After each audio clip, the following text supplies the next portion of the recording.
Então, beleza. Muito obrigado. Boa noite a todos. Vamos começar, então. Eu sou Jamil Chaim Alves, juiz de Direito no estado de São Paulo, doutor e mestre em Direito Penal pela PUC.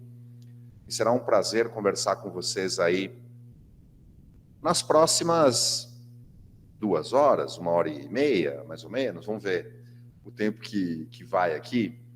Me pediram para conversar hoje sobre o tema prescrição. Deixa eu só ver uma coisa.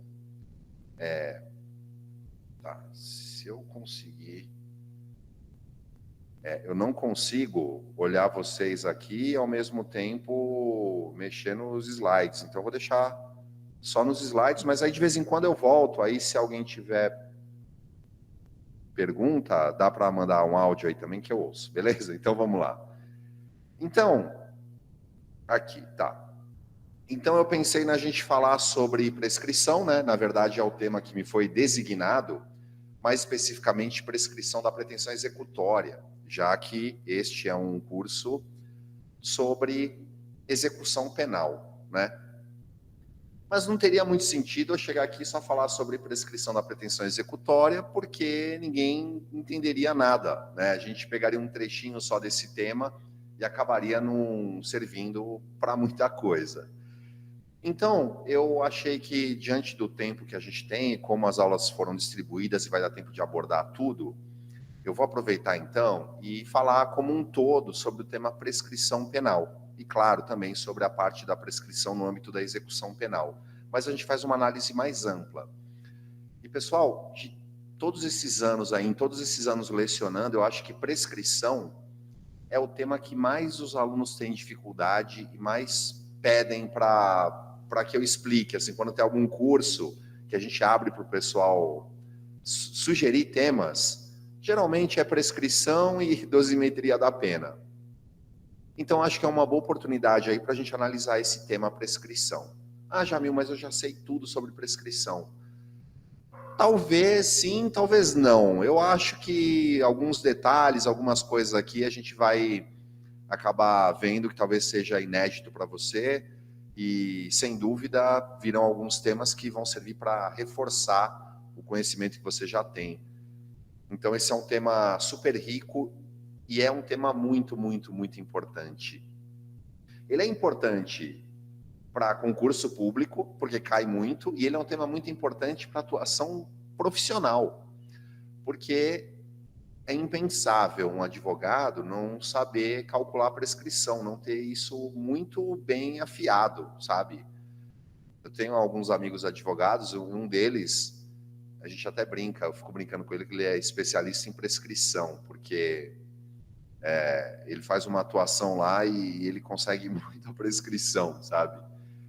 Então, é um tema realmente muito importante. E se o processo não... Se você não sabe calcular a prescrição, às vezes o processo está prescrito, você não sabe, não alega isso, ninguém vê.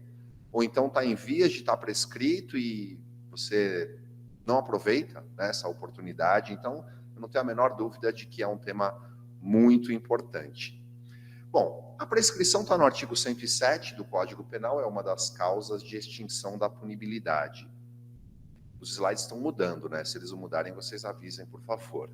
Eu trouxe aí o conceito, depois o material vai para vocês, tá? Fica aí uma apostilinha aí completa sobre o tema. Então, prescrição é a perda, em razão do decurso do tempo, do direito do Estado punir ou executar a punição já imposta. Então, o Estado tem um tempo para impor a pena.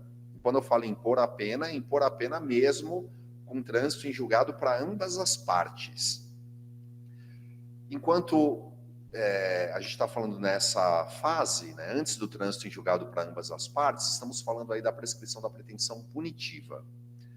E depois que houve o trânsito em julgado para ambas as partes, o Estado tem um tempo para executar essa punição que foi imposta. E aí, se ele não fizer isso no tempo devido, ocorre a prescrição da pretensão executória.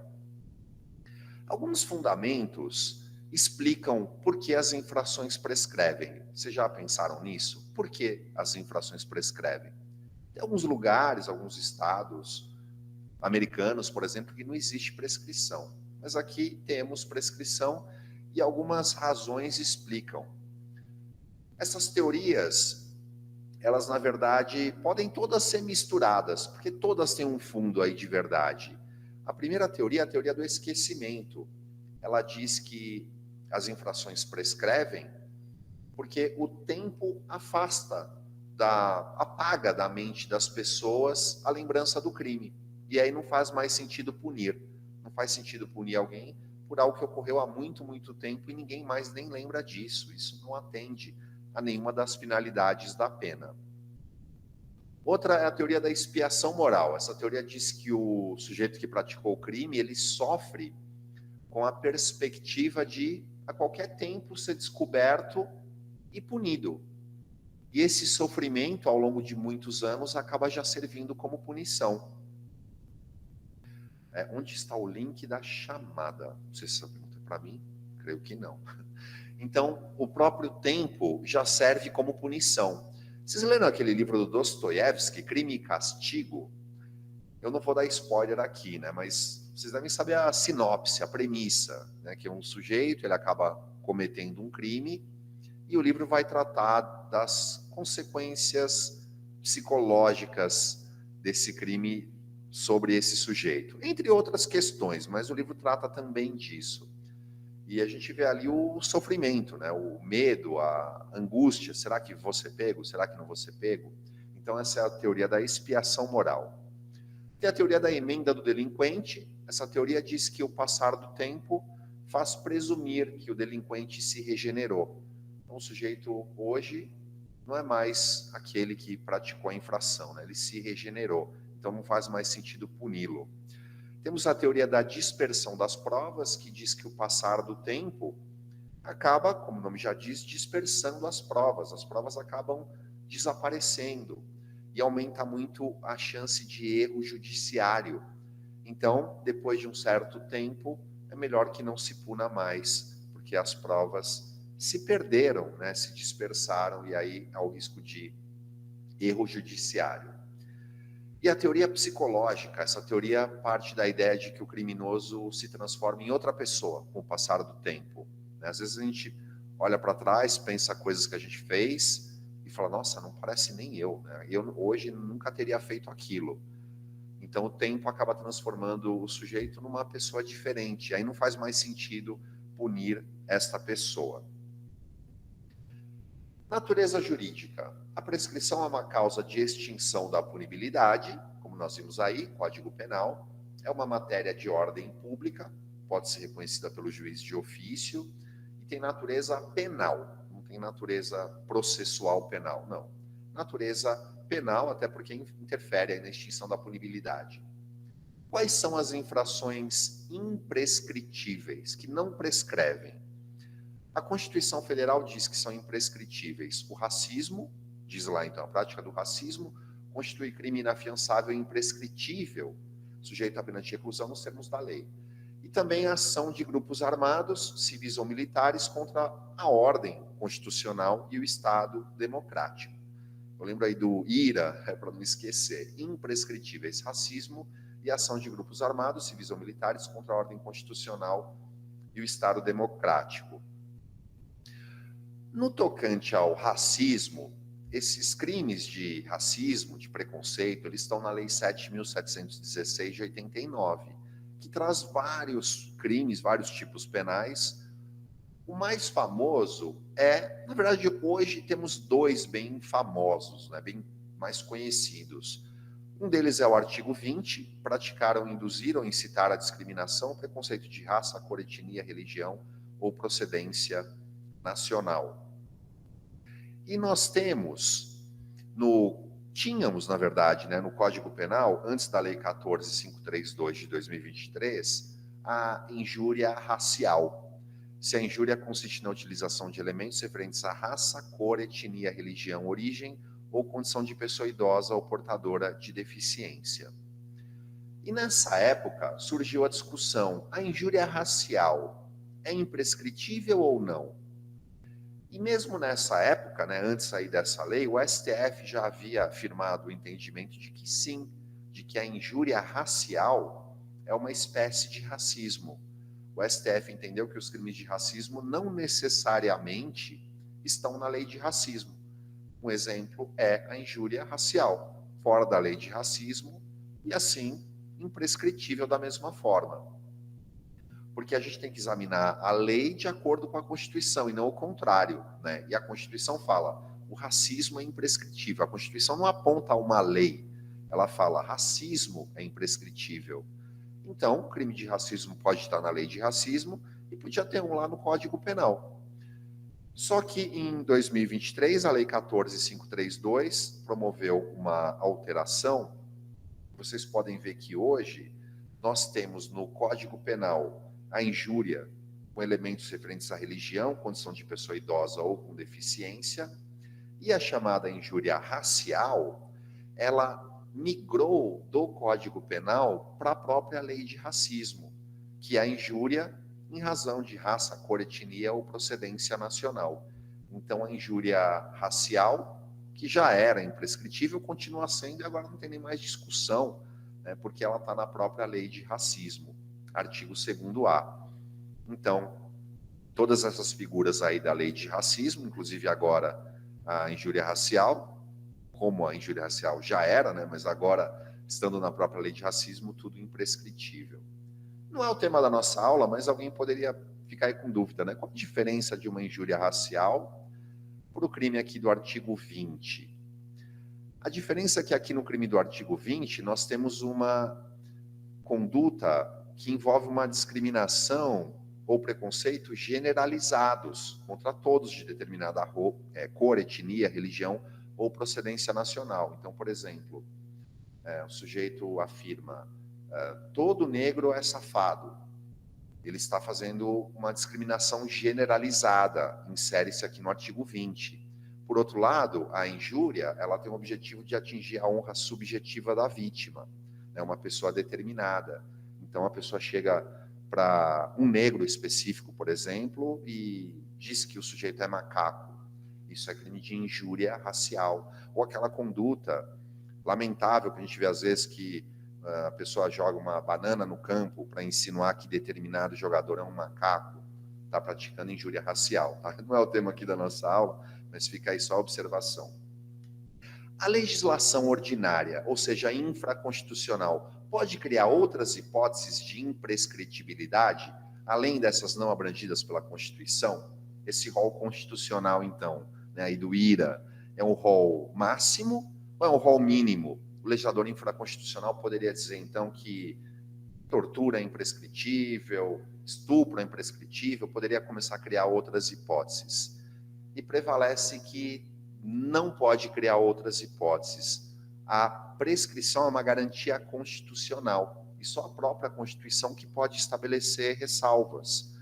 Um exemplo disso, que eu estou falando, é o artigo 366 do Código de Processo Penal. Ele diz: se o acusado citado por edital não comparecer nem constituir advogado, ficarão suspensos o processo e o curso do prazo prescricional, podendo o juiz determinar a produção antecipada das provas consideradas urgentes e, se for o caso, decretar a preventiva nos termos do 312 do CPP. Então ele diz, o sujeito citado por edital não comparece e não constitui advogado, fica suspenso o processo e a prescrição. Se a gente lê, né, a ferro e fogo aqui, uma leitura seca dessa norma, a gente chegaria à conclusão que o legislador infraconstitucional criou uma hipótese de imprescritibilidade aqui, né? Seria, então, imprescritível. Por quê? Porque se o sujeito foi citado por edital, não compareceu, não nomeou defensor, suspende a prescrição para sempre, um crime imprescritível. E aí os tribunais superiores falaram, não pode ser assim. Nós temos, na verdade, foi o Damásio de Jesus o primeiro a lançar essa ideia, e depois ela ganhou força na doutrina, e hoje é entendimento pacífico nos tribunais superiores.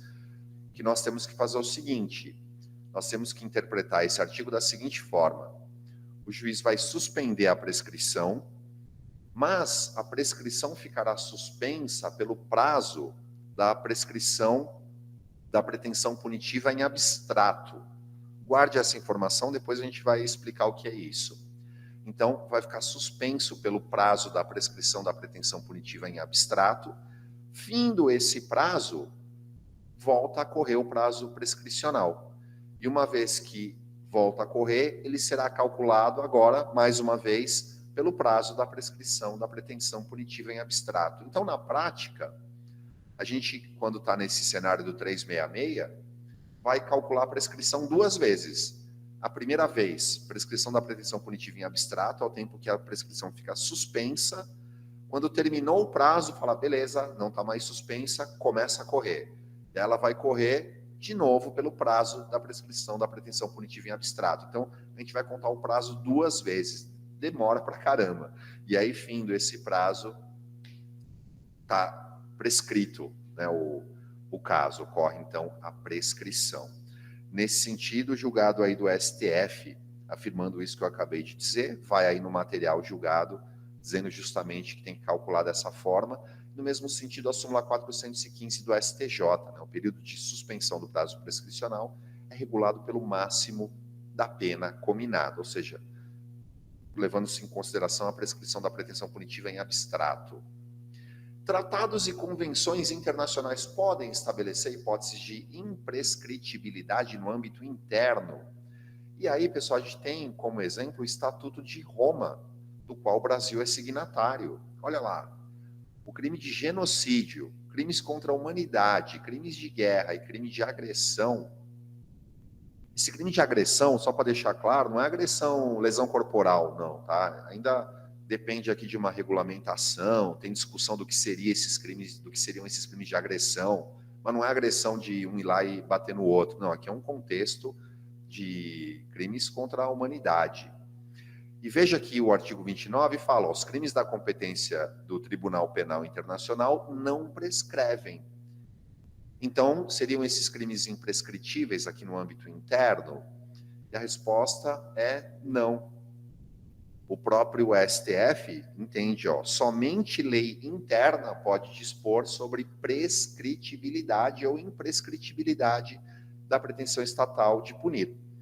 Então, essas normas internacionais não podem estabelecer hipóteses de imprescritibilidade para o âmbito interno. Também julgado do STJ no mesmo sentido. Aqui falando sobre a Convenção sobre a imprescritibilidade dos crimes de guerra e crimes contra a humanidade. E aí esse julgado, ele fala, olha, esses crimes precisariam estar tipificados no Brasil, e ainda assim essa imprescritibilidade daí de tratados internacionais, ela não vale aqui para o âmbito interno, porque nós temos essa regra, então, somente são imprescritíveis os que a Constituição diz. Bom, vamos falar então sobre prescrição da pretensão punitiva e prescrição da pretensão executória. A primeira coisa, pessoal, para a gente nunca errar, nunca ter dúvida, é muito simples. Quando que você sabe que está diante de uma ou de outra? É aqui, ó, trânsito em julgado para ambas as partes. Trânsito em julgado só para acusação, ainda tem recurso da defesa para ser apreciado. Não ingressamos no campo da prescrição da pretensão executória ainda. Então, o pressuposto para a prescrição da pretensão executória é o trânsito em julgado para ambas as partes. Antes disso, estamos falando aí de prescrição da pretensão punitiva. Bom, além disso, desse pressuposto, que é o que está na segunda linha aí, né? A prescrição da pretensão punitiva ocorre antes do trânsito em julgado e atinge, então, o direito de punir. A prescrição da pretensão executória ocorre depois do trânsito em julgado e atinge o direito de executar a pena imposta.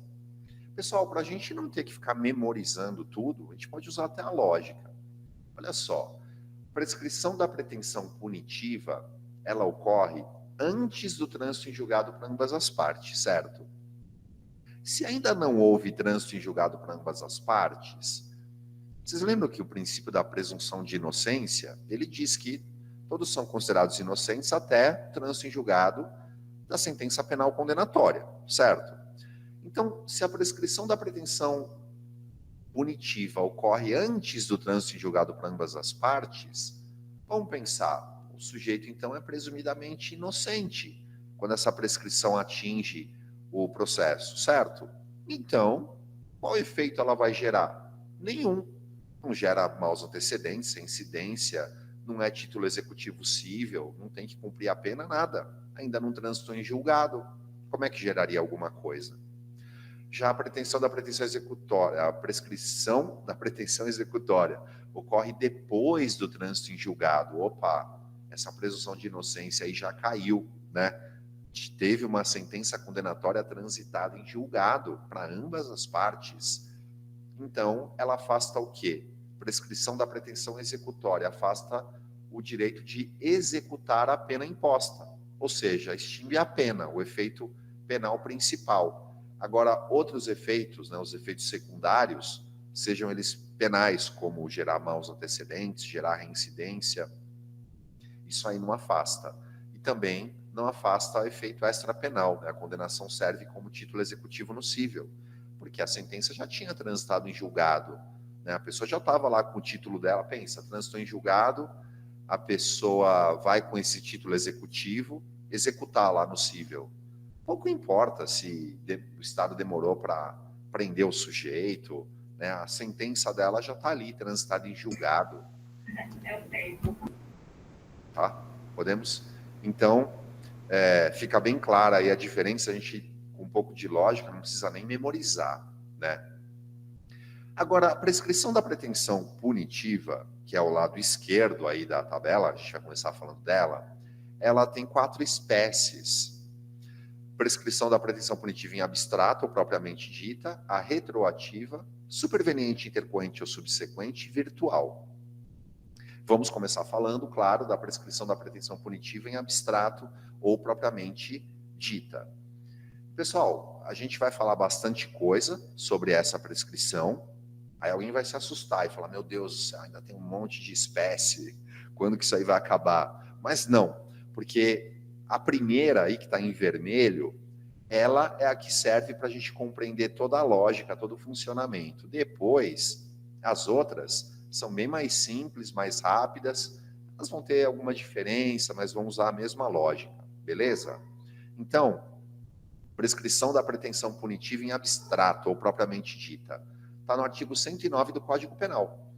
A prescrição, antes de transitar em julgado a sentença final, regula-se pelo máximo da pena privativa de liberdade cominada ao crime. Essa modalidade de prescrição, então, ela tem por base de cálculo, como a gente vai ver, a pena máxima cominada ao crime. Porque aqui nós ainda não temos uma pena aplicada, não há o trânsito em julgado no tocante à pena imposta. Como a gente não tem a consolidação de qual é a pena que o sujeito recebeu, o que a gente tem que fazer? A pena máxima possível, entenderam? Então, repetindo, na prescrição da pretensão punitiva em abstrato, ainda não houve uma sentença transitada em julgado no tocante à pena imposta. A gente ainda não tem certeza qual é a pena da pessoa, não tem certeza. Ou porque o juiz ainda não sentenciou, ou ele sentenciou, mas o Ministério Público está recorrendo, quer que aumente a pena. Qual é a pena dele? Não sei. Então, em tese, ele pode receber a pena máxima. Então, a gente vai calcular com base na pena máxima. Então, primeiro passo, a gente vai aqui passo a passo. Qual que é o primeiro passo para calcular a prescrição? É encontrar a pena que servirá como base de cálculo da prescrição. Como eu estou dizendo, nesse caso, como a gente ainda não sabe qual é a pena máxima cominada. Então, por exemplo, num furto simples, reclusão 1 a 4 anos e multa. Qual é a pena máxima que a pessoa pode receber em tese? 4 anos. Imagina que você está lá, o seu cliente ainda não foi condenado, não tem uma condenação transitada em julgado no tocante à pena. E ele chega para você e fala, qual é o prazo máximo de prescrição? Vou imaginar assim, tá? Não é ético muito, né? Mas é para fins didáticos. O cliente fala assim para você, eu estou querendo fugir. Por quanto tempo eu tenho que ficar foragido para que ocorra a prescrição? Estou falando isso só para vocês entenderem a lógica. Ainda não tem uma sentença, não tem uma pena consolidada. Então, a gente vai calcular qual que é a base de cálculo, a pena máxima que ele pode receber, no caso, 4 anos. E se houver qualificadora ou privilegiadora? Vocês lembram o que são qualificadoras e privilégios? A qualificadora, ela é uma circunstância legal que modifica a baliza legislativa sancionatória. Ou seja, a pena mínima e máxima cominadas em abstrato, elas são diferentes e mais gravosas do que do crime na modalidade simples. Fica bem claro aí pelo que você vê na tela, né? Furto simples, pena, reclusão 1 a 4 anos e multa. Furto qualificado, reclusão 2 a 8 anos e multa. Então, será que temos que levar em consideração se o crime é qualificado ou não? Claro que sim, né? Porque se o sujeito está respondendo por um furto qualificado, em tese, ele pode ser apenado até 8 anos. Se a gente calcular com base no furto simples, está errado, né? Porque não é o máximo 4, é o máximo 8. Já o privilégio é o outro lado da moeda. São circunstâncias que trazem uma baliza legislativa sancionatória diferente e mais branda. Enquanto a da qualificadora é mais grave, do privilégio é mais branda. Veja lá, corrupção passiva, pena 2 a 12 anos e multa. Corrupção passiva privilegiada, pena detenção 3 meses a 1 ano ou multa. Então, se o crime for privilegiado, a gente também tem que olhar, porque a baliza legislativa sancionatória é diferente. Logo, a pena máxima também muda. E se houver causas de aumento ou diminuição? Causas de aumento ou diminuição, também são chamadas majorantes ou minorantes, elas são utilizadas na terceira fase da dosimetria da pena. Eu trouxe um exemplo aí, ó. Roubo majorado pelo concurso de pessoas. Olha lá, pena do roubo, reclusão 4 a 10 anos e multa. A pena aumenta-se de 1/3 até metade, se há concurso de pessoas. Eu trouxe esse somente a título de exemplo. Então, se o crime é majorado, a pena vai sofrer interferência, né? Porque se é concurso de pessoas, 10 anos, o juiz pode aumentar de 1/3 até metade. Em tese, esse aumento pode ser, então, o aumento máximo, né? Como a gente ainda não sabe qual pena o juiz aplicou, pode ser que esse juiz seja mau e ele aplique a pena máxima com aumento máximo. Então, se tiver majorante, vamos considerar a pena máxima com aumento máximo para calcular a prescrição. Se tivermos causa de diminuição também, vamos imaginar que é um furto tentado. A pena será, na terceira fase da dosimetria, diminuída de 1/3 a 2/3. Só que aí na causa de diminuição, como é que a gente vai saber qual é a pena máxima que, em tese, ele pode receber? A gente vai pegar a pena máxima combinada, que aí no meu exemplo é 4 anos, diminuída do mínimo, 1/3. Pensa que o juiz é mau. Ele pode, então, o juiz é bravo, ele pode dar a pena máxima com a redução mínima. Então, esse é o nosso parâmetro, a nossa base de cálculo para a prescrição. Jamil, e se houver agravantes ou atenuantes? Agravantes ou atenuantes incidem na segunda fase da dosimetria da pena. E o entendimento tranquilo até o momento é de que atenuantes não podem trazer a pena abaixo do mínimo, assim como agravantes não podem elevar a pena acima do máximo, então elas não são consideradas.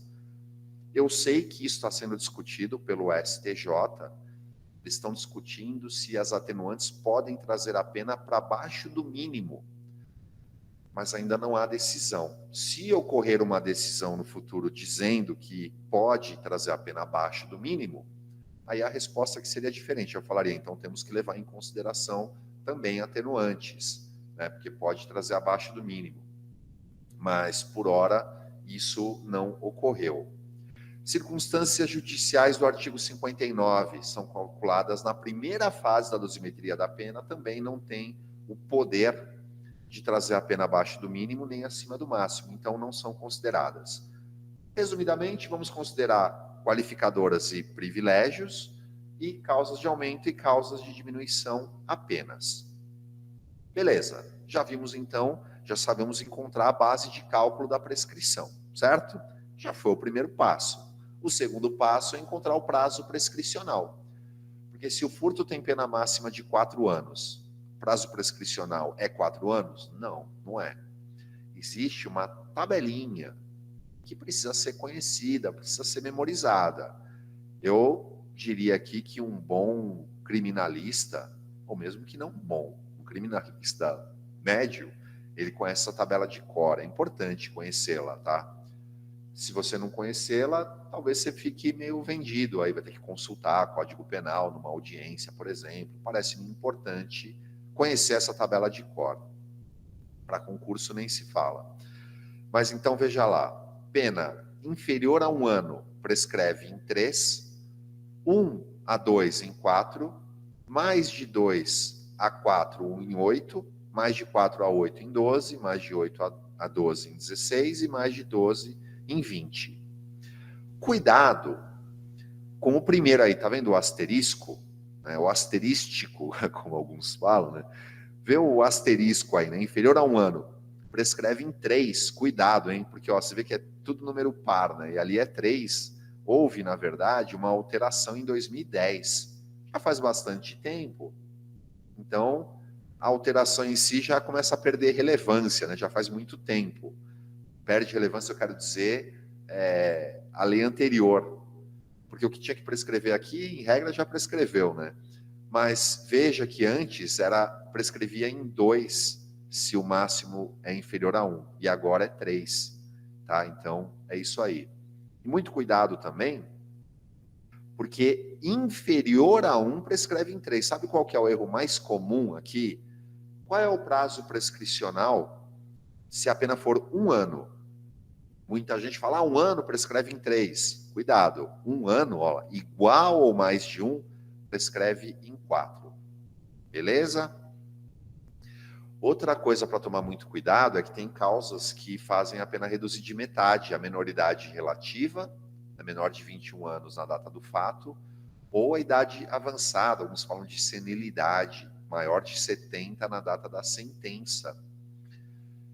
Por isso que é muito comum a gente ver, né, a repercussão na mídia, geralmente políticos, idosos, a gente vê acontecer a prescrição. Né? Por quê? Porque o prazo é contar de metade. E ainda tem mais uma coisa.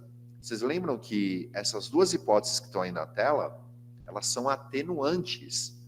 Então, o sujeito, nesses casos, ele tem em favor dele uma atenuante, né? Vai trazer a pena ali em direção ao mínimo legal e ainda a prescrição pela metade.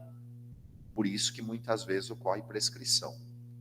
E se for pena restritiva de direito? Aplicam-se os mesmos prazos da pena privativa de liberdade. Tudo isso que eu falei. Afinal de contas, a pena restritiva de direitos ela é imposta em substituição à pena privativa de liberdade. Então, a gente usa o prazo da pena privativa de liberdade.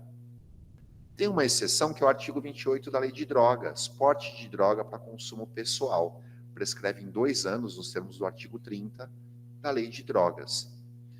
Já e se for porte pessoal de maconha?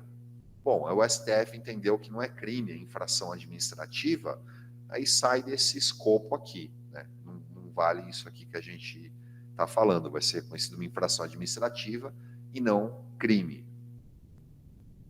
Bom, terceiro passo. Você vê que é fácil, né? Então, no primeiro a gente viu qual é a base de cálculo, depois a gente jogou a base de cálculo na tabelinha, e já vimos qual é o prazo prescricional. Eu lembro que quando eu fazia cursinho, o professor ele falou assim, muitas vezes o aluno se preocupa com o prazo. Né? Ele vê um prazo e ele logo quer memorizar.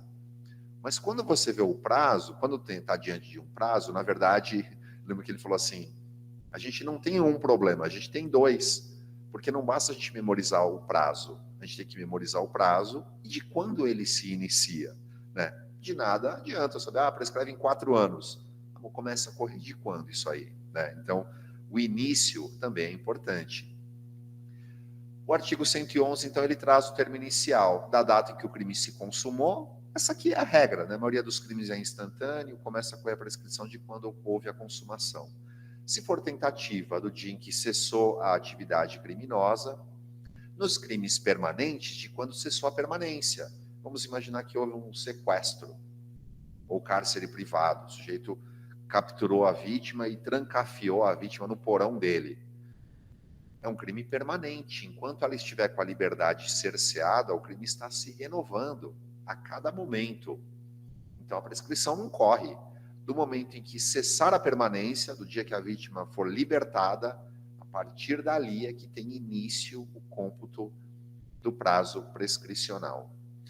Crimes de bigamia ou falsificação ou alteração de assentamento do registro civil da data em que o fato se tornou conhecido. Se tornou conhecido de quem? Né? Senão você vai estar lá, vai estar processando o sujeito, vai falar, a mãe dele chega lá e fala, não, mas eu já sabia, ele me contou isso no mesmo dia. Ah, então o fato já era conhecido? Já está contando desde lá? Não. O entendimento que se dá aqui é da data que o fato se tornou conhecido das autoridades.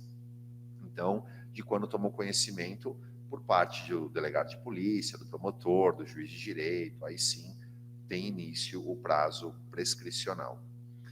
Nos crimes contra a dignidade sexual ou que envolvam violência contra criança e adolescente, previstos no Código ou em legislação especial, da data em que a vítima completar 18 anos, salvo se a esse tempo já houver sido proposta a ação penal. Então, muito cuidado.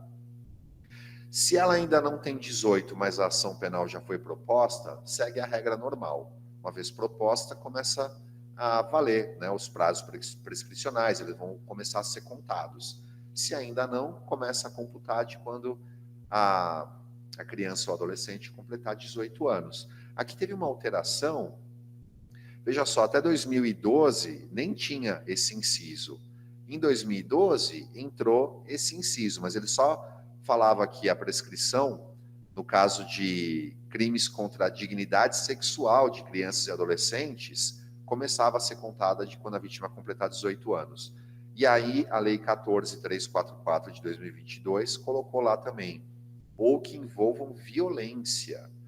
A gente pode, né, parece-me aí por uma interpretação sistemática, usar o conceito da Lei 13.431 de 2017, que traz as espécies de violência contra a criança ou adolescente, né? Violência física, psicológica, sexual, institucional e patrimonial, né? Parece-me que todas essas hipóteses podem ser compreendidas aqui para fins de obstar, né, o início do prazo prescricional. Na lei de falência, né, pode ser super específica, mas para a gente deixar aqui o mais informativo possível, a prescrição tem por termo inicial a data da decretação da falência, da concessão da recuperação judicial ou com a homologação do plano de recuperação extrajudicial.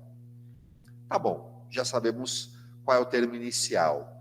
O quarto passo é verificar se tem alguma causa que interrompe ou impede a fluência do curso do prazo prescricional. Lembre-se que a causa interruptiva ela zera o cronômetro, né, como um restart. Causa interruptiva, o prazo que vinha correndo, uma vez implementada a causa interruptiva, ele será zerado, né, ele recomeçará do zero. Já a causa suspensiva é como o botão de pause lá do cronômetro, né? Então, já estava correndo a prescrição, já tinha transcorrido 2 anos, veio uma causa suspensiva. Quando essa causa suspensiva desaparecer, já tinha 2 anos lá, vai continuar dali. 3, 4. Quais são, então, as causas interruptivas? Ou seja, causas que zeram a contagem e provocam o seu reinício desde o zero, né? Desde o início. Primeiro, recebimento da denúncia ou da queixa. Cuidado, não é oferecimento da denúncia ou da queixa, é o recebimento da denúncia ou da queixa. A Lei 11.719 de 2008, ela criou um imbróglio ali, porque ela fala em 2 recebimentos, né? Vocês lembram disso? Ela fala que o promotor oferece a denúncia, o juiz recebe. Aí ele abre prazo para a defesa e depois ele recebe de novo a denúncia, né? Ele ratifica o recebimento. Qual desses recebimentos que interrompe a prescrição? É o primeiro, não é o segundo. Se o juiz rejeitar a denúncia ou queixa, a rejeição não interrompe a prescrição, só o recebimento. Se ocorrer a anulação do recebimento, esse recebimento que tinha até então provocado o reset, né, a interrupção, ele vai desaparecer, esse marco some. Pensa, o juiz recebeu, o tribunal anulou o recebimento, esse marco interruptivo ele desaparece. E vale ainda lembrar da súmula 709 do STF. salvo quando nula a decisão de primeiro grau, né, quando foi anulada, o marco interruptivo desaparece. Mas salvo quando nula, o acórdão que proveu o recurso contra a rejeição da denúncia vale desde logo pelo recebimento dela.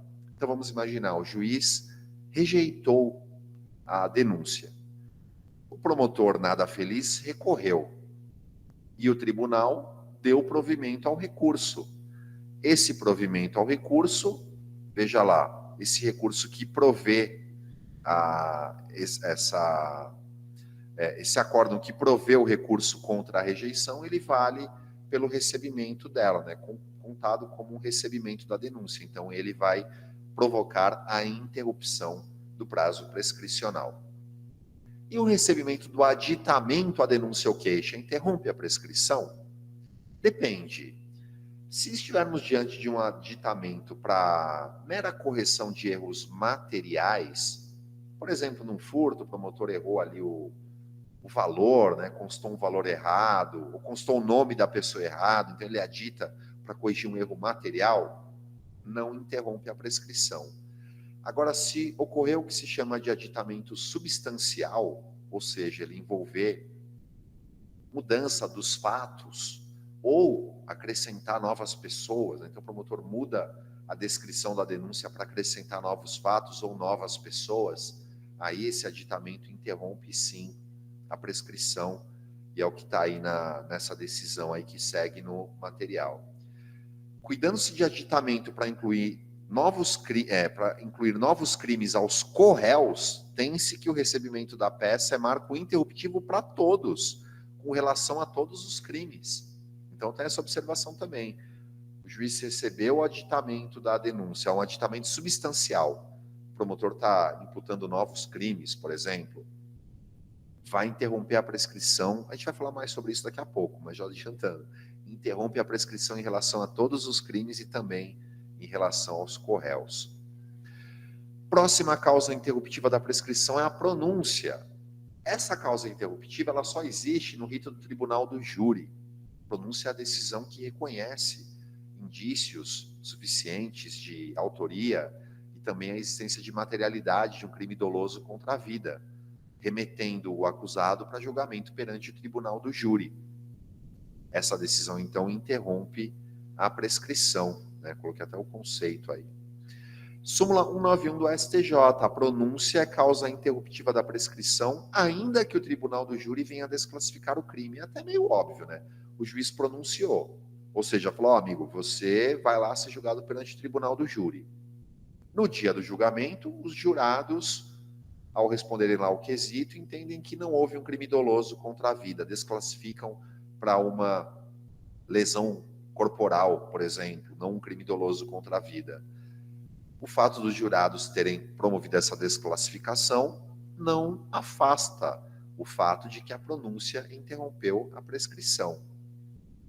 A decisão confirmatória da pronúncia também, vamos imaginar que houve pronúncia, a defesa recorreu, o tribunal confirmou a pronúncia. Causa interruptiva da prescrição, também só existe no rito do júri. Publicação da sentença ou acórdão condenatórios recorríveis. Veja que a interrupção se dá pela publicação da sentença ou acórdão condenatórios recorríveis e acórdãos ou sentença condenatório. Sentença ou acórdão absolutórios não interrompem. E se o acórdão apenas confirma a sentença condenatória, é causa interruptiva? Então o juiz condenou, houve recurso da defesa, vamos imaginar, o tribunal vai lá e confirma a condenação. Esse acórdão confirmatório, ele é causa interruptiva da prescrição? E o STF e o STJ entenderam que o acórdão condenatório sempre interrompe a prescrição, inclusive quando confirmatório da sentença de primeiro grau, seja mantendo, reduzindo ou aumentando a pena anteriormente imposta. O STJ no mesmo sentido. Qual é o fundamento? Eles entenderam que nesse caso não está havendo inércia estatal, né? O processo andou, o tribunal confirmou a decisão, não temos inércia estatal. Próximo, publicação da... Bom, aqui é o que a gente já estava vendo, né? E a sentença que impõe medida de segurança interrompe a prescrição? Depende. Se a gente estiver diante de uma sentença absolutória imprópria, aquela imposta face do inimputável, não interrompe a prescrição, porque o artigo lá fala: sentença ou acórdão condenatórios. A sentença absolutória imprópria não interrompe. Agora, se for uma sentença, no caso de semi-imputável dotado de periculosidade, aquela sentença que condena, e aí o juiz pode substituir por medida de segurança, aí interrompe a prescrição, porque é uma sentença condenatória. A lei de falências, ela prevê que a decretação da falência interrompe a prescrição cuja contagem tenha iniciado com a concessão da recuperação judicial ou com a homologação do plano de recuperação extrajudicial. Depois, a gente tem causas interruptivas da prescrição no inciso 5 e 6, início ou continuação do cumprimento da pena e reincidência. Essas causas, embora elas estejam no 117 do Código Penal, ali tudo misturado, elas dizem respeito apenas à prescrição da pretensão executória. Então, vamos ignorá-las por enquanto. A gente está falando de prescrição da pretensão punitiva. E aí eu tenho gráficos, então, explicando isso tudo que a gente viu. Olha só, termo inicial do 111, aqui não é o rito do júri, né? Rito diverso do júri. Depois, o recebimento da denúncia ou queixa é um marco interruptivo da prescrição. Depois, publicação de sentença ou acórdão condenatório recorríveis. E depois, o trânsito em julgado. São aí os marcos interruptivos da prescrição. Se for no rito do júri, como é um rito mais longo, mais moroso, tem mais marcos interruptivos. Apareceu ali pronúncia e decisão confirmatória da pronúncia. Eu tinha até comentado isso agora há pouco, né, que é a comunicabilidade das causas interruptivas da prescrição da pretensão punitiva. O 117, primeiro, ele diz que, excetuados os casos incisos 5 e 6, que são lá da prescrição da pretensão executória, que não importa agora, a interrupção da prescrição produz efeitos relativamente a todos os autores do crime. Então, por exemplo, João e Paulo estão sendo processados. O juiz profere uma sentença condenatória contra o João, absolutória contra o Paulo. Sentença condenatória, publicação da sentença condenatória, interrompe a prescrição. Interrompe contra o João e se estende para o Paulo, que foi absolvido. Entenderam? E nos crimes conexos, que sejam objeto do mesmo processo, estende-se aos demais, a interrupção relativa a qualquer deles. Então, o João está sendo processado por, vamos imaginar, furto e corrupção de menores. Ocorreu a publicação da sentença condenatória no tocante ao furto. Vai produzir efeito também no tocante à corrupção de menores. Então, ela se estende. Não são aplicáveis, como eu acabei de falar, aos incisos 5 e 6, que falam da prescrição da pretensão executória. Ignorem isso, por enquanto não nos interessa. Aqui é o que eu acabei de explicar. Bom, causas impeditivas, na verdade são suspensivas da prescrição, né? A prescrição, ela não anda, ela fica pausada. Enquanto não resolvida em outro processo, questão de que dependa ao reconhecimento da existência do crime, aqui são as chamadas questões prejudiciais. Você lembra delas? Quando eu estava estudando, eu lembro que essa palavra questão prejudicial não me dizia muita coisa. Aí eu na minha cabeça eu separava a questão prejudicial, na verdade é uma questão pré-judicial, ou seja, uma questão cujo julgamento e resolução ela antecede o mérito da causa. Então, vamos imaginar, João está sendo processado por bigamia, porque ele se casou 2 vezes. Só que no âmbito civil, ele tem uma ação lá em andamento em que se pleiteia a nulidade do segundo casamento. Bom, se o juiz no âmbito civil falar que o segundo casamento é nulo, não tem crime de bigamia. Então, cabe ao juiz suspender o processo penal até a resolução dessa questão no âmbito civil. Enquanto não resolvida em outro processo, questão de que dependa o reconhecimento da existência do crime, a prescrição aqui no penal fica paralisada, né, suspensa. O artigo 1035 do CPC, né, isso nem está no Código Penal, mas vale a pena a gente olhar, mencionar, porque esse artigo ele trata da repercussão geral e suspensão dos processos pelo STF. Ele diz que o STF, em decisão irrecorrível, não conhecerá do recurso extraordinário quando a questão constitucional nele versada não tiver repercussão geral. Por outro lado, reconhecida a repercussão geral, o relator, lá no STF, determinará a suspensão do processo que versem sobre a questão e tramitem no território nacional. Então, reconhecida a repercussão geral, o STF pode mandar suspender todos os processos. Vamos imaginar uma questão dessa no âmbito penal. Ele fala, ó, suspende tudo aí que discutir essa questão. O que vai acontecer? A prescrição ficará suspensa ou não? O próprio STF já examinou essa questão. Está aqui, ó. Eles entenderam que a suspensão dos processos aí do CPC não é automática, né? Depende do relator querer suspender ou não. A possibilidade de suspensão é aplicável ao processo de natureza penal. Se não fosse, eu nem estaria falando nisso, né, nesse momento. Sendo determinado o sobrestamento, opera-se automaticamente a suspensão da prescrição da pretensão punitiva. Então, a prescrição fica assim suspensa. Esse sobrestamento não abrange inquéritos policiais ou procedimentos investigatórios, né, só ação mesmo, não abrange ações penais em que haja réu preso provisoriamente. Esses pontos eu estou indo mais rápido porque nem tem a ver com prescrição, né? O ponto que eu queria destacar aqui é que, havendo essa suspensão do processo determinada pelo relator do STF em sede de repercussão geral, vai acabar, então, suspendendo o prazo da prescrição. E poderá, né, o juiz de primeiro grau proceder à produção de provas consideradas urgentes. Então, essa foi a primeira causa suspensiva. A segunda, enquanto o agente cumpre pena no exterior, então o sujeito está lá em outro país cumprindo pena. Enquanto isso estiver ocorrendo, a prescrição aqui está paralisada. Na pendência de embargo de declaração ou de recursos aos tribunais superiores, quando inadmissíveis. Então, bom, embargo de declaração, vocês sabem, né, para sanar a obscuridade, omissão, contradição.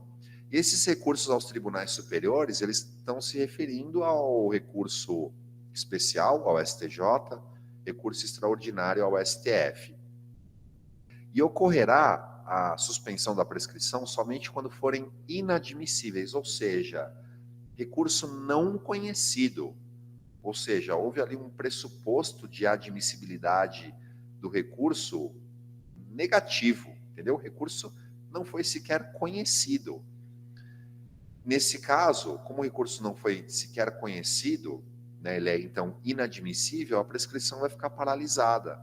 Podemos pensar assim, vai, para a gente entender, é meio que uma penalidade, uma forma de evitar um recurso meramente protelatório para obter prescrição.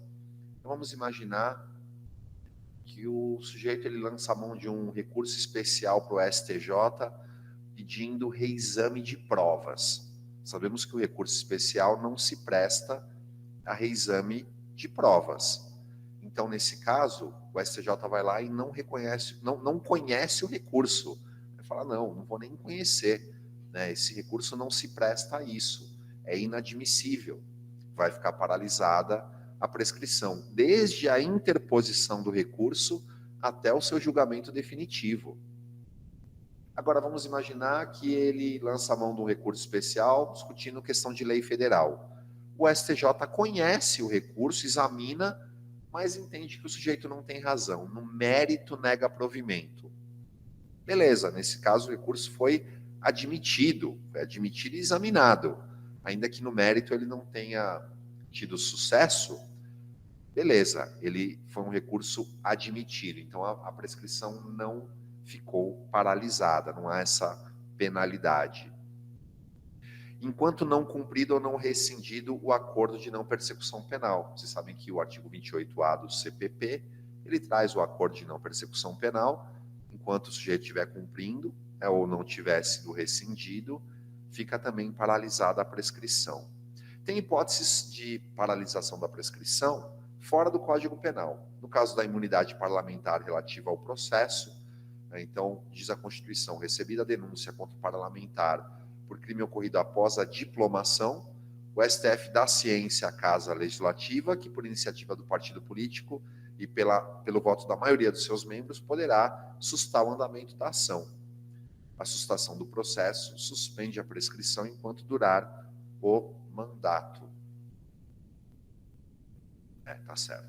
Suspensão do processo pelo não comparecimento do acusado citado por edital, a 366, já expliquei, né, esse dispositivo, até falei que essa prescrição, essa suspensão, ela não dura para sempre.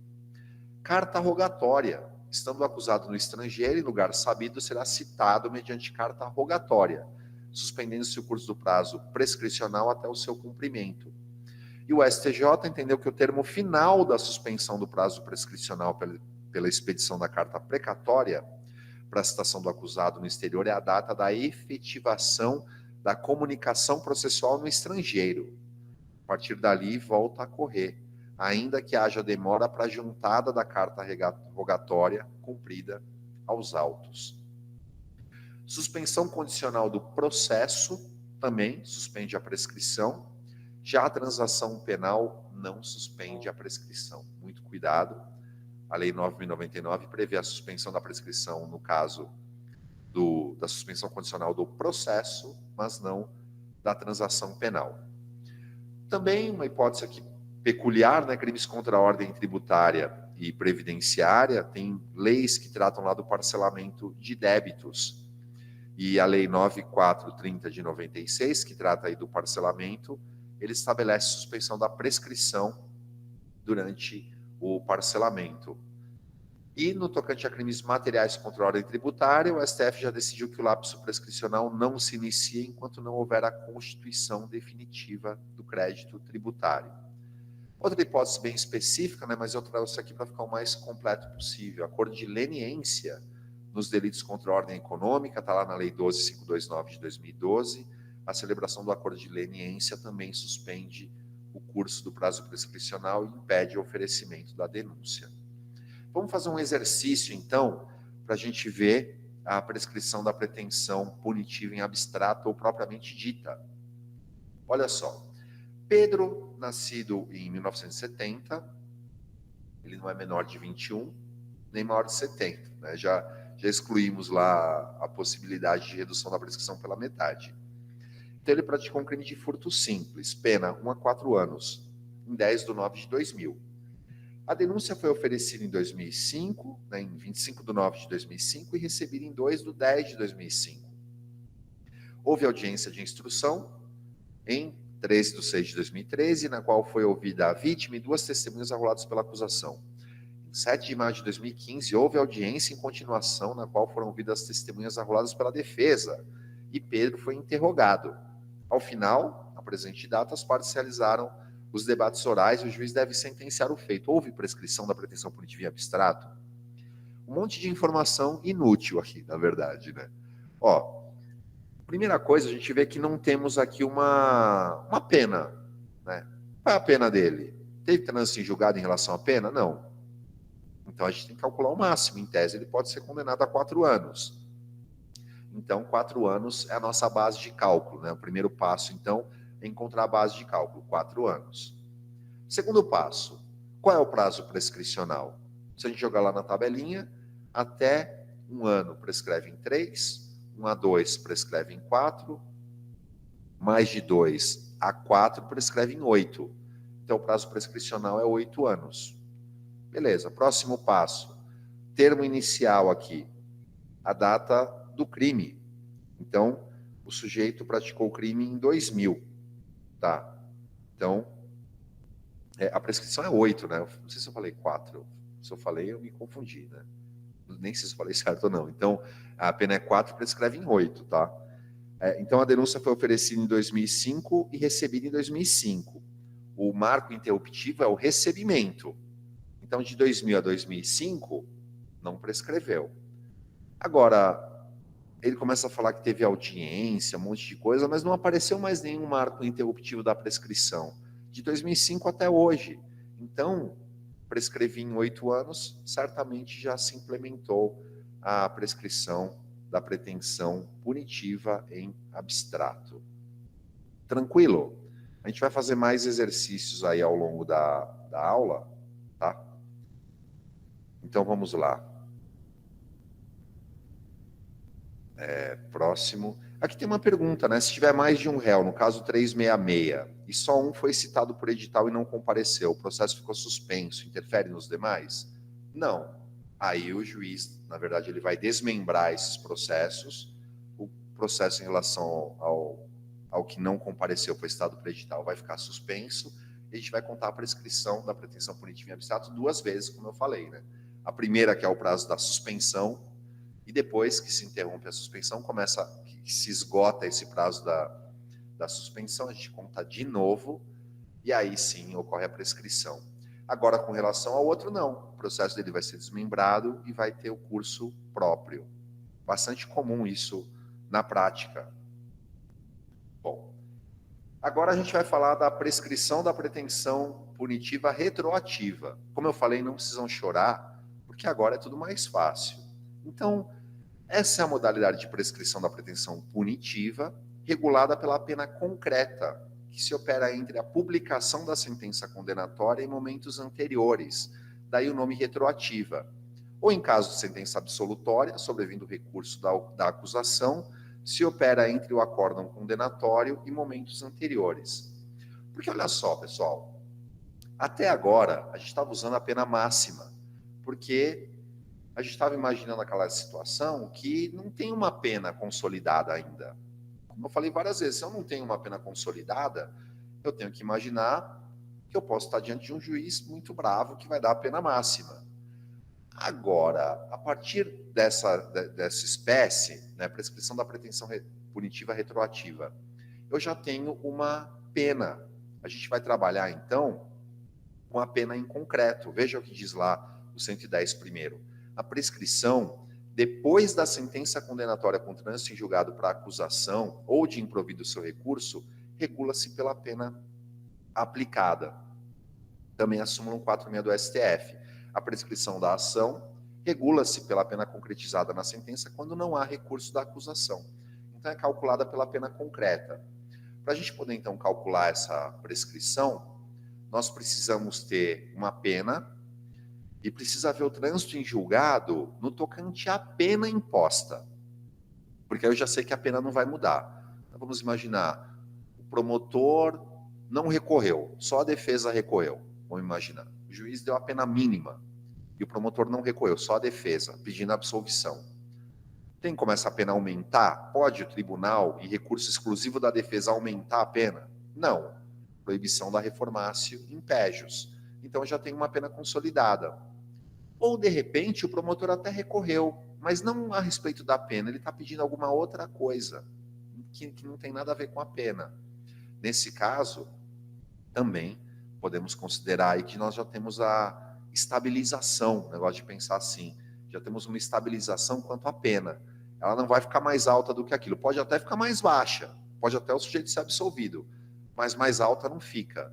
Então, a gente vai começar a trabalhar com essa pena. Então, a gente vem trabalhando, né? A gente vai andando para frente, trabalhando com a pena máxima, que a gente não tem ainda uma pena. A hora que o juiz impôs uma pena e essa pena se consolidou, porque o promotor não recorreu, ou recorreu e o recurso dele já foi improvido e só tem recurso da defesa, ou ele recorreu, mas ele não está questionando a pena. Então, qualquer situação que vocês imaginarem, você fala, não, aqui o juiz deu a pena, essa pena não vai mais ser aumentada. A gente vai pegar essa pena, então, que o juiz aplicou, vai jogar, já estou até adiantando as explicações, mas aí a gente vai pegar essa pena que o juiz aplicou, falar, agora eu tenho uma pena. A gente vai jogar na tabelinha e vai ver o número que aparece lá. E aí a gente vai olhar de novo para o processo, a gente vai olhar para trás, tudo que já aconteceu, aqueles mesmos marcos interruptivos, e vai ver se prescreveu. Mas agora usando essa pena que vai ser menor, né? Dificilmente o juiz dá a pena máxima. Se ele der a pena máxima, vai acabar sendo igual, né? Mas dificilmente isso acontece. O juiz deu uma pena menor que a máxima. A gente vai jogar na tabelinha, vai olhar para trás para ver. Por isso que tem esse nome retroativa. A gente vai ter que olhar de novo o processo para ver se ocorreu ou não a prescrição. Então, quais são os pressupostos? Precisamos ter uma sentença ou acórdão condenatório para ter prescrição da pretensão punitiva retroativa, né? Porque se não tem, ainda não teve condenação, não tem nada, não tenho pena, vou continuar trabalhando com a pena em abstrato. E trânsito em julgado para acusação no tocante à pena imposta. Termo inicial, publicação da sentença ou acórdão condenatório, desde que haja trânsito em julgado para acusação quanto à pena. Eu estou reforçando isso porque se o juiz condenou a 1 ano e o promotor está recorrendo, porque ele quer uma pena mais alta, a gente ainda não pode calcular a prescrição da pretensão punitiva retroativa. E se o promotor ganha o recurso e a pena sobe? Né? O tribunal vai lá e fala, promotor, você tem razão, vai ser pena máxima. Então, temos que esperar o trânsito em julgado. Só que, em 2010, veio uma lei que ela deu uma estragada aí. Uma estragada que eu falo no sentido da defesa, sabe? Se eu fosse advogado, eu ia falar, isso aqui não foi bom. Porque acontecia muita prescrição da pretensão punitiva retroativa da data do fato até o recebimento da denúncia. E aí veio essa lei em 2010, olha o que ela fez, ela acrescentou essa parte em vermelho, dizendo assim, a prescrição da pretensão punitiva retroativa não pode ter por termo inicial data anterior à da denúncia ou queixa. Ele fala da denúncia ou queixa, até alguns até que fazem interpretação literal. Numa interpretação sistemática, eu acho que temos que interpretar como a data anterior a recebimento da denúncia ou queixa, né, que é o termo, é um marco interruptivo.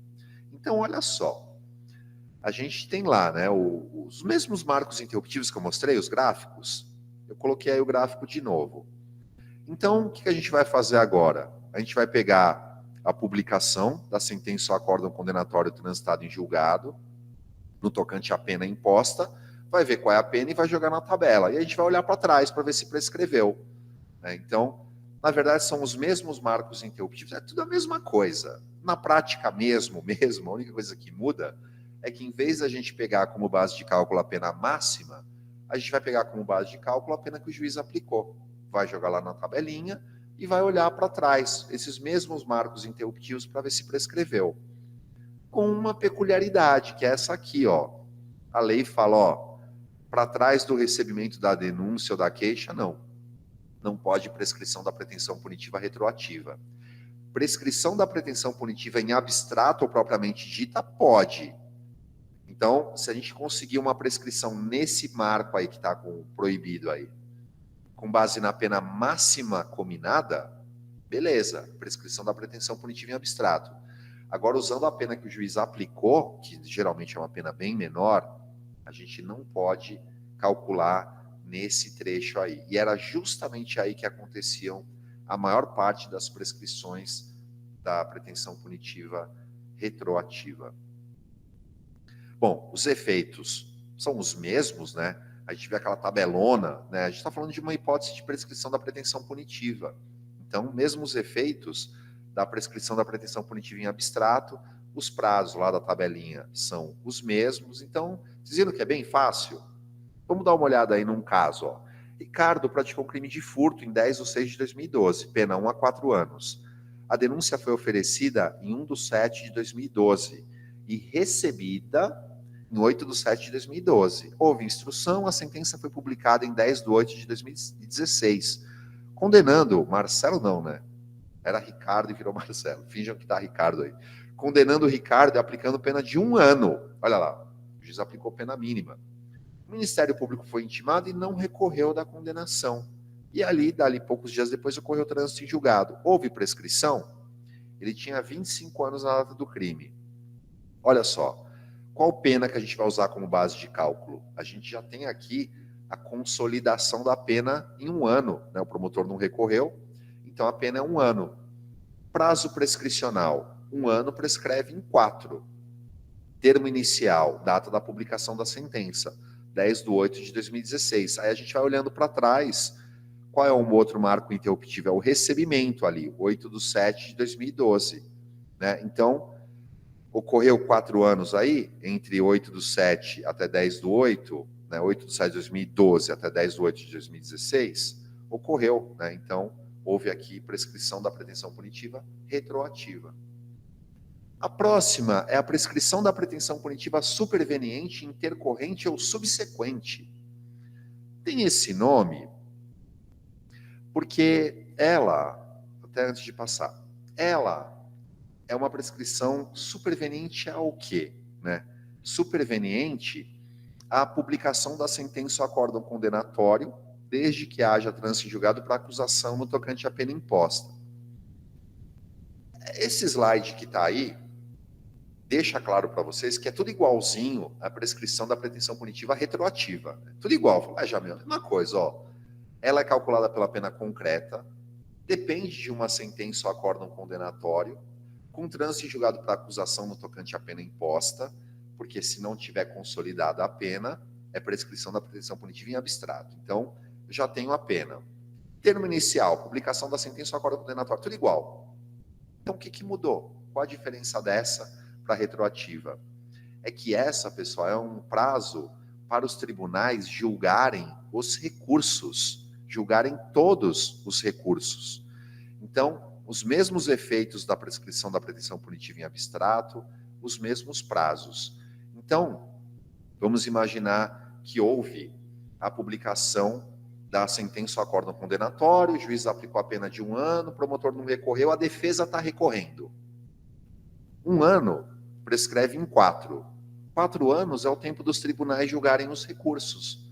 Se a defesa estiver lá recorrendo e os tribunais não julgarem, em 4 anos, todos os recursos, ocorreu a prescrição da pretensão punitiva. E tem esse nome superveniente. Superveniente ao quê? Superveniente à condenação. Então, a retroativa, a gente pega a condenação e olha para trás, para ver se já ocorreu ou não a prescrição. E essa a gente olha para frente. A superveniente, ou seja, posterior à condenação. Depois da condenação, decorreu o prazo prescricional ou o tribunal conseguiu julgar, ou o tribunal não, né? Os tribunais em geral, eles conseguiram julgar todos os recursos. Ah, conseguiram? Então não prescreveu. Ah, não conseguiram. Prescrição da pretensão punitiva superveniente, intercorrente ou subsequente. Então, olha lá, ela ocorre entre a publicação da sentença ou acórdão condenatório e o trânsito em julgado para ambas as partes. Olha lá, Paulo está sendo processado por furto simples, pena 1 ano, né? Aliás, pena 1 a 4, o Estado condena em 1. O MP não recorre, mas a defesa sim. Quanto tempo o Estado tem para julgar todos os recursos, até transitar em julgado isso aqui? Em pena 1 ano, prazo prescricional 4 anos. Esse é o prazo para julgar os recursos. Não é muito fácil? E a última, pessoal, é a prescrição da pretensão punitiva virtual. Virtual, que tem o nome também prescrição da pretensão punitiva em perspectiva. Por que tem esse nome, virtual ou em perspectiva? Porque ela parte de um exercício mental. Vamos imaginar o seguinte, ó. Vamos imaginar que o João está sendo processado por furto. Eu gosto de usar sempre o mesmo exemplo, porque a gente não precisa ficar, né, também tendo que fazer essa variável. Então, o João está sendo processado por um furto simples. Pena 1 a 4 anos. O João subtraiu um objeto lá, vamos imaginar um celular. Não teve nada demais ali. Né? Nada demais, assim, além do crime em si. Não teve nada extravagante, nada extraordinário nesse crime. Eu olho para o João, eu vejo que o João é primário, não tem nenhum processo, não tem nada. Eu penso, pô, mas se o João for condenado, ele ainda não foi, tá? Ele ainda não foi, mas eu como juiz, eu tô lá olhando esse processo, eu falo, nossa, mas esse cara que for condenado, esse cara vai pegar a pena máxima? Convenhamos, vocês que atuam aí, qual a chance, né? 0, né? Não vai pegar a pena máxima, provavelmente vai pegar a pena mínima, né? 1 ano. O juiz olha e fala, ah, beleza, se eu condenar esse cara, eu vou aplicar a pena mínima, 1 ano. 1 ano prescreve em 4. Aí o juiz olha lá e fala, nossa, mas já passou 6 anos do recebimento da denúncia. Ficou parado aqui, ninguém marcou audiência, nada, já foram 6 anos. eu posso, então, marcar uma audiência, ouvir todo mundo, para aplicar uma pena que eu já sei que vai ser uma pena de 1 ano, e lá na frente, depois de todo esse trabalho, eu vou dizer que está prescrito. E se, então, eu aplicar aqui virtualmente uma prescrição? Eu digo que, olha, tendo em vista que ele é primário, a pena mínima, não, né, nada justifica a pena máxima, eu já fundamento agora. Eu falo, ó, em caso de condenação, a pena dele jamais atingirá um patamar necessário para afastar a prescrição. Então, desde logo, eu julgo prescrito. Poupa o trabalho do próprio juiz, do promotor, do advogado. Entenderam o que é? Fácil, né? Então, olha lá. José, réu primário, está sendo processado por furto simples. Já transcorreram 7 anos entre o recebimento da denúncia e a presente data, sem que tenha sido prolatada a sentença. E José, ele é primário, ele não tem antecedência, não tem nada, é um santo. Nada. Vamos imaginar ainda que ele era menor de 21 na data dos fatos, né? Então, assim, está prescrito, certo? É que, na verdade, se eu disser que ele é menor que 21, a gente talvez já tenha até uma prescrição, né? Mesmo em abstrato. Então, esquece essa parte. Mas, enfim, o juiz fala, meu, em hipótese alguma, esse José vai pegar uma pena acima de 1. Então, ele vai lá e já declara a prescrição desde logo. Os juízes amam esse tipo de prescrição, né? Porque às vezes chega numa comarca que está entulhada de processo e é uma forma de dar vazão e cuidar daquilo que realmente importa. Porém, pessoal, essa prescrição, eu coloquei até outros nomes aí, né? Projetada, antecipada, prognostical, retroativa em perspectiva, ela não é admitida pelos tribunais superiores, tá? Não é. Súmula 438 do STJ. É inadmissível a extinção da punibilidade pela prescrição da pretensão punitiva com fundamento em pena hipotética, independentemente da existência ou sorte do processo penal. Às vezes, os juízes ainda reconhecem, né? Em termos bem práticos aqui falando para vocês, se o promotor disser, olha, eu concordo com essa prescrição, eu concordo, acho que faz sentido, vamos trabalhar no que importa aqui, vamos nos concentrar aí no estupro, no roubo, e não nesse furto aí que está prescrito já. Juiz, eu não recorro. E beleza, né? Agora, se o promotor recorrer e for para os tribunais, com certeza vai ser afastado, porque os tribunais não aceitam. Agora vamos falar do lado direito aí, prescrição da pretensão executória, né? Perda do direito de executar a punição já imposta. Pressuposto, trânsito em julgado para ambas as partes, é o pressuposto fundamental. Prazos, os mesmos da tabelinha, por isso que eu falei que a tabelinha tem que memorizar, com peculiaridades. Os prazos são aumentados de 1/3 se o sujeito for reincidente, e no caso de fuga, né, ou de revogação do livramento condicional, a prescrição é regulada pelo tempo que resta da pena. Então, o sujeito foi condenado 40 anos, cumpriu 39 e fugiu. Faltava 1. Base de cálculo vai ser 1. Súmula 220, a reincidência não influi no prazo da prescrição da pretensão punitiva, aquela que eu acabei de explicar. Se influísse, eu teria explicado lá na hora que eu falei de prazos, né? E como eu já falei dos efeitos, né, só afasta a pena, porque aqui já houve trânsito em julgado para ambas as partes. Qual é o termo inicial? Que eu falei que tem por pressuposto fundamental trânsito em julgado para ambas as partes. Qual é o termo inicial? Olha o que diz o artigo 112, inciso 1, primeira parte. Ele fala assim: do dia em que transita em julgado a sentença condenatória para a acusação. Nossa, que coisa de louco, né? Do dia em que transita em julgado a sentença condenatória para a acusação.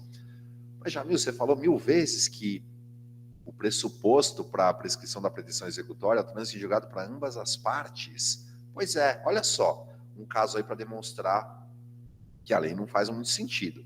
Olha lá, Paulo é condenado em primeira instância.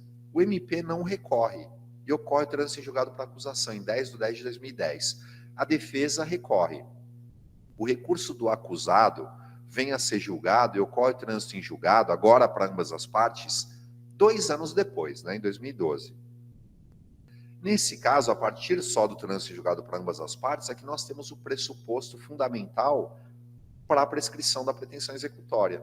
Só que pela letra da lei, o termo inicial é lá atrás. do trânsito em julgado para acusação, 10/10 de 2010, e será interrompido quando o condenado iniciar o cumprimento da pena. Vamos imaginar que o recurso da defesa demorasse 10 anos. O MP não pode executar a pena, porque tem o recurso correndo, e a prescrição está fluindo. Não tem sentido, né? Justamente por isso, o STF, o STJ afirmaram o entendimento de que a prescrição da pretensão executória tem como termo inicial o trânsito em julgado para ambas as partes. Então, o STF e o STJ, eles consertaram a lei. Agora, se você me falar assim, ficou melhor do ponto de vista da lógica, óbvio, não fazia o menor sentido, né? Eu falo, olha, pressuposto para a prescrição da pretensão executória, trânsito julgado por ambas as partes. Qual é o termo inicial? Trânsito julgado para acusação, né? O promotor, o MP está tendo contra si, né, a acusação contra si, a corrida do prazo prescricional de um direito que ele não podia exercitar. Agora faz sentido. Trânsito em julgado por ambas as partes, começa a correr o prazo da prescrição da pretensão executória. Agora, o que eu não vejo com bons olhos é, por uma via judicial, mudar o texto da lei. Eu acho que o correto seria uma alteração legislativa. O legislador deveria ter corrigido esse artigo, e não por via judicial. Não sei se vocês concordam comigo. Bom, próximo termo inicial, do dia da revogação da suspensão da pena do livramento condicional. Então, ele descumpriu, por exemplo, o livramento condicional, foi revogado. Da revogação, a gente começa a computar a prescrição da pretensão executória. E também do dia que se interrompe a execução, que é o caso de fuga. Então, fugiu, começa a contar a prescrição da pretensão executória, ou seja, o Estado tem um tempo para recapturar a pessoa, salvo quando o tempo da interrupção deva computar-se na pena. Jamil, quando que o tempo da interrupção deve computar-se na pena? Tem uma hipótese, pessoal, que é quando o sujeito está cumprindo pena e ele, usando o linguajar popular, ele fica louco, ele começa a ter problemas psiquiátricos. O juiz pode fazer a transferência dele, transfere ele para um estabelecimento de saúde. Não é conversão, porque o juiz pode converter a pena em medida de segurança. O juiz converte quando ele sabe que aquela medida, que aquela enfermidade, aquele problema é duradouro. Mas às vezes pode parecer uma situação temporária, né? O sujeito está tendo um surto. Não vou de cara converter em medida de segurança, né? Pode ser que ele melhore. Aí o juiz transfere ele para um hospital. Enquanto ele está no hospital, esse tempo é computado como pena cumprida, né? Está lá no hospital se tratando. Então, essa é a exceção aqui, entenderam? Então, aqui não vai ser... Não vamos contar isso como interrupção da execução, nada a ver, né? Ele só foi transferido de lugar. Causas que interrompem a prescrição da pretensão executória: o início do cumprimento da pena, a continuação do cumprimento da pena, no caso de recaptura, e a reincidência também interrompe. Cuidado, a interrupção da prescrição da pretensão executória se dá com a prática do novo crime. Prevalece o entendimento de que o marco interruptivo é a data da prática do fato, condicionada ao trânsito em julgado da condenação. Então, ele praticou um novo fato, interrompe a prescrição, mas é preciso, então, o trânsito em julgado da condenação. Então, olha lá um exemplo. Paulo é condenado a 1 ano pela prática de furto. A sentença transita em julgado para ambas as partes. É executória. Paulo não é reincidente. Qual o prazo da prescrição da pretensão executória? 4 anos, né? 1 ano da tabelinha lá, a gente joga na tabelinha, 4, contar do trânsito em julgado para ambas as partes. E se ele for reincidente? O prazo é acrescido de 1/3, 4 anos mais 1/3. E se Paulo, após a condenação definitiva pelo furto, pratica outro crime, tornando-se reincidente?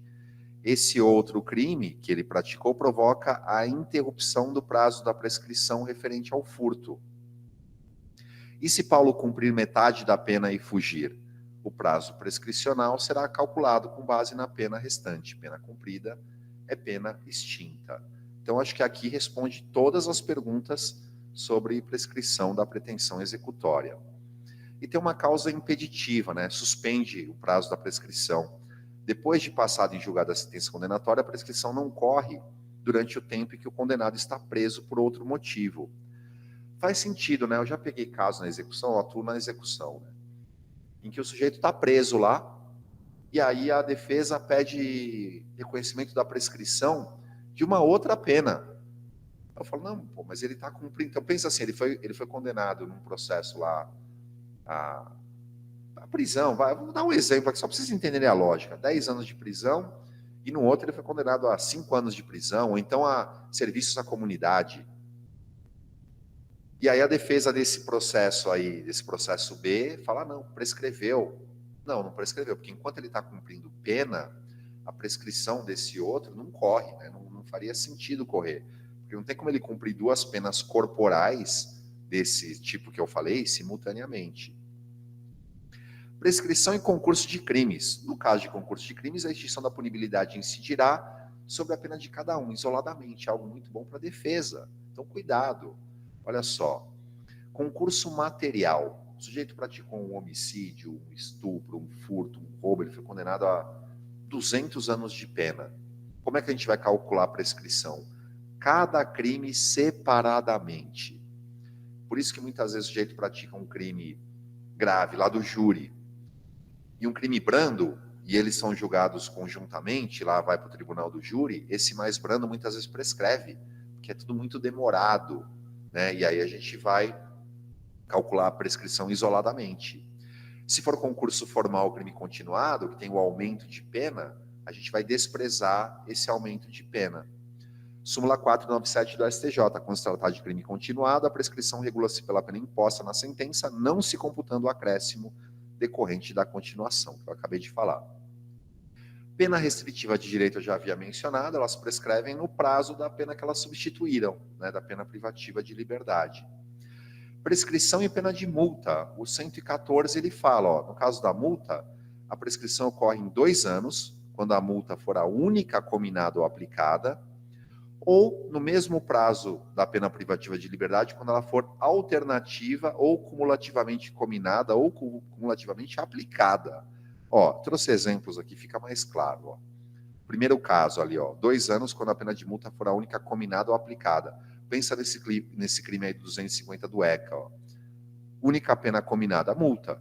Prescreve em 2 anos. Agora, mesmo o prazo da pena privativa de liberdade, quando substitutiva ou cumulativa. Então, olha no furto, reclusão 1 a 4 anos e multa. Vai ser no prazo da pena privativa de liberdade. Então, o texto da lei é meio estranho, mas é fácil de entender, né?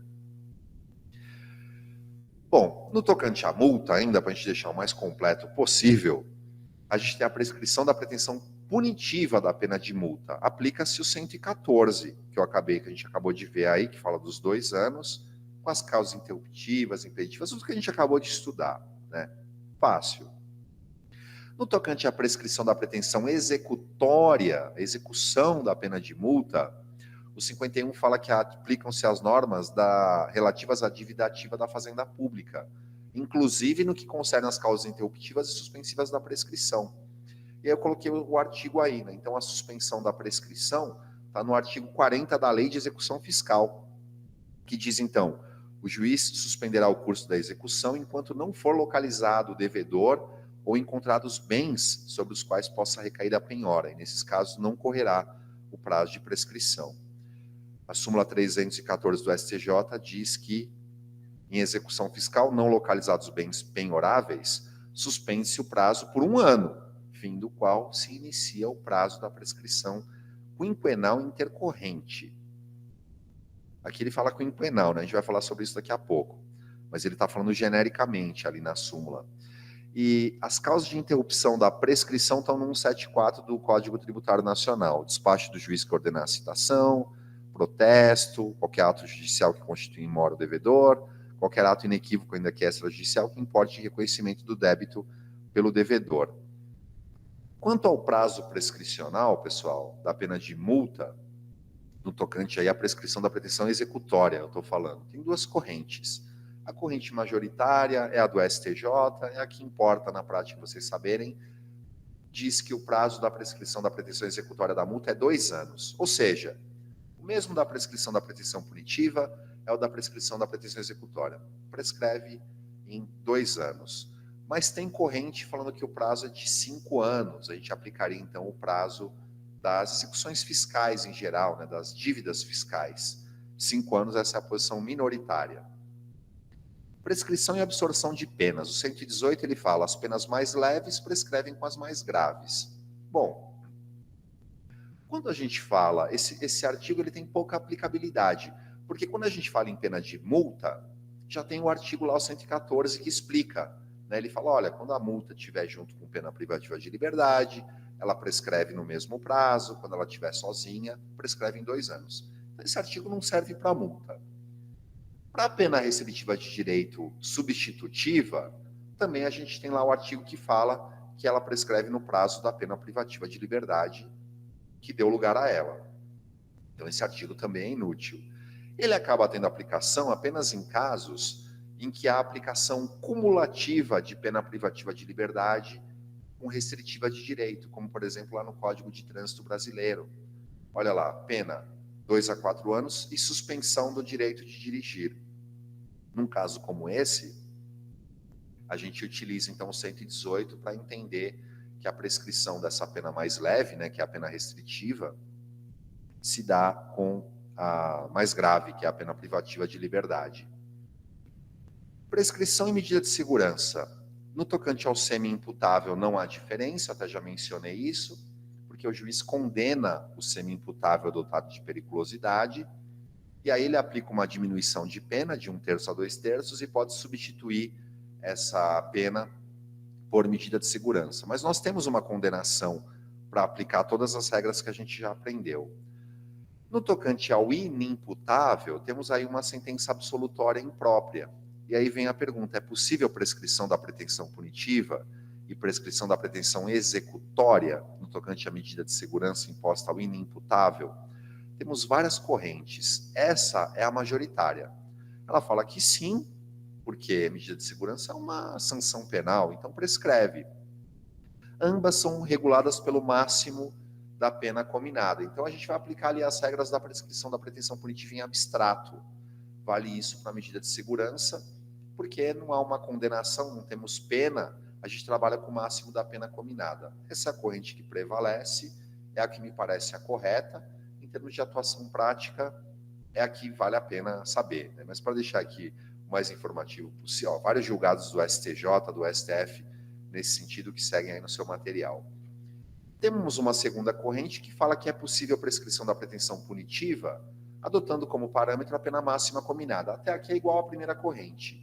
Mas ela fala, no tocante à prescrição da pretensão executória, a gente vai usar a pena máxima que alguém pode cumprir de pena, que é 40 anos, lá nos termos do artigo 75 do Código Penal. Então tem um precedente aí mais antigo do STF adotando essa corrente.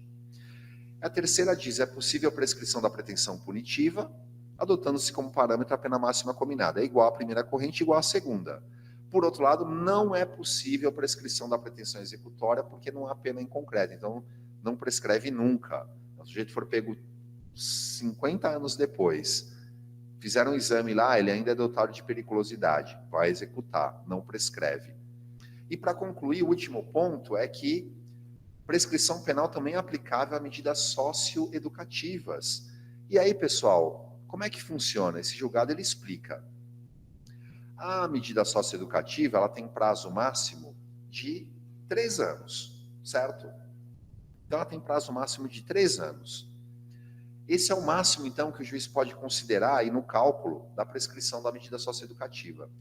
Se o menor infrator praticou um fato que a pena máxima cominada é inferior a 3, nós temos que usar esse máximo porque é benéfico para ele, né? O máximo é 2 anos, então vamos calcular 2. Ah, o máximo é que nem nesse caso, nesse julgado, é um roubo, a pena máxima é bem maior que 2. Então aí no máximo a gente vai considerar como base de cálculo 3 anos. 3 anos, vamos tomar essa base de cálculo, prescreve em quanto? Prescreve, né, a gente viu que até 1 prescreve em 3, 1 a 2 prescreve em 4, mais de 2 a 4 prescreve em 8. Então 3 anos prescreve em 8. Mas menor de 21, né? Estamos falando de criança ou adolescente, prescrição pela metade. A prescrição vai ser de 4 anos, entenderam? Esse julgado aí explica legal isso. E, tá, para a gente encerrar, olha só. Luan praticou um crime de furto em 10/6/2010. A denúncia foi recebida em 8/7/2010. Houve instrução, a sentença foi publicada em 10/8/2012, condenando Luan e aplicando a pena mínima. O MP foi intimado e não recorreu, havendo trânsito julgado para acusação. Luan tinha 20 anos na data do crime. Houve prescrição? A gente vê, então, que o MP foi intimado e não recorreu.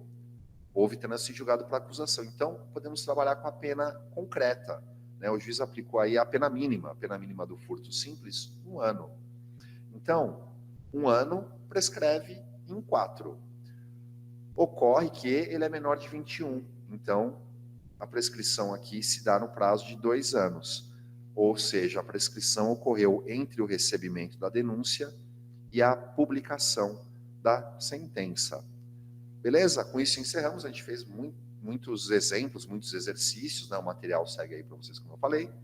Alguém tem alguma dúvida, alguma questão? Me falaram para lembrá-los de registrar a presença aí, né? Isso é muito importante. Beleza, pessoal? Eu vou pedir então para vocês, depois quem não me segue lá no Instagram, Jamil Chaim.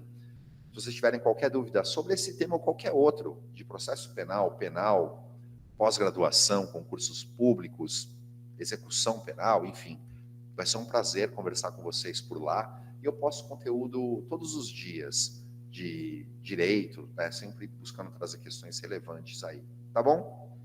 Não tem mais perguntas? Podemos encerrar então. Beleza? Alguém escreve agora, tá sem áudio, começa de novo. Não, né? Vocês estavam ouvindo. Então, beleza, pessoal. Boa noite.